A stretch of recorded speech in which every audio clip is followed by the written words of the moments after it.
Hi there. It's December the 18th, and we're continuing our journey through the Hebrew Scriptures.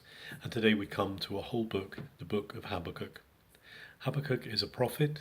We're not sure exactly where he comes from, but we know that he is writing around the time of great upheaval of the nations when the Assyrians are oppressing, or perhaps the time of King Jehoiakim, one of the last kings of Israel, who is causing idolatry to be in the land. However, Habakkuk is crying out to the Lord, and he's saying, "How long, Lord? Why are we suffering in this way? Why are we suffering these terrible oppressions?"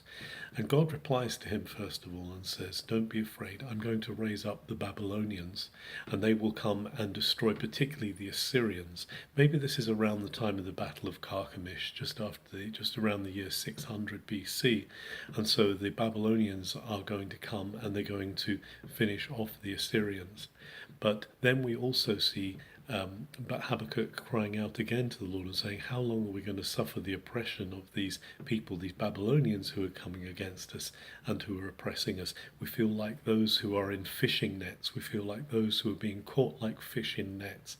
But God said he is going to sort them out. He is going to come and judge them. He will bring his righteousness.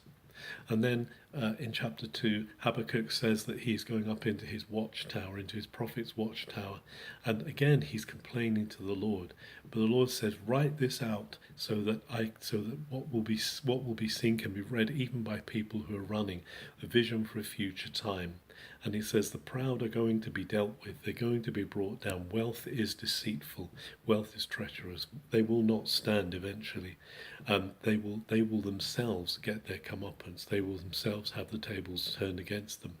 And then Habakkuk speaks of woes to those who are dealing in this way, those who are oppressing the poor, those who are dealing treacherously, those who are living in corruption, who are building properties with their monies.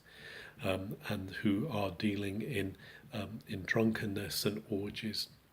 They are going to come get their comeuppance, and their idols are going to be brought down. Their idols are going to be broken down. The last chapter of Habakkuk, chapter 3, it says it's a prayer, but it's really a psalm, and it has some of the most amazing words in it.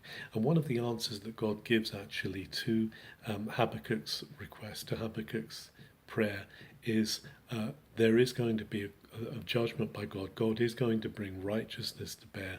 And he says, "Hang on, Habakkuk." In fact, in chapter 2, verse 4, he says, "My faithful one will live by his faithfulness." There will be a trustworthiness, and not just a trustworthiness, but a dependability about God if the faithful one holds on. But then at the end, it's in chapter 3, the Lord says that he is going to bring his glory about to cover the earth as the waters cover the seas. This is God's instated intention. This is the reply to Habakkuk's cry, how long, O Lord, are we going to have to suffer? How long are we going to have to wait?" And the whole book finishes up with an amazing statement of faithfulness, which is one of the themes of this book.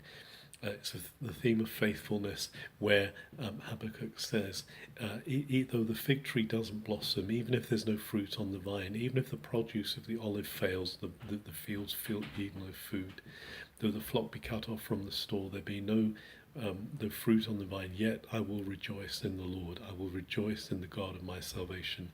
God the Lord is my strength. He looks back to the wonderful days that have passed, looks forward to what God will do. There is hope for those who are faithful. There is hope for those, Habakkuk says, who feel as if they are really suffering at the moment. God will bring hope. He just asks us to be faithful and to continue to live by our faith and his faithfulness. Have a very good December the 18th.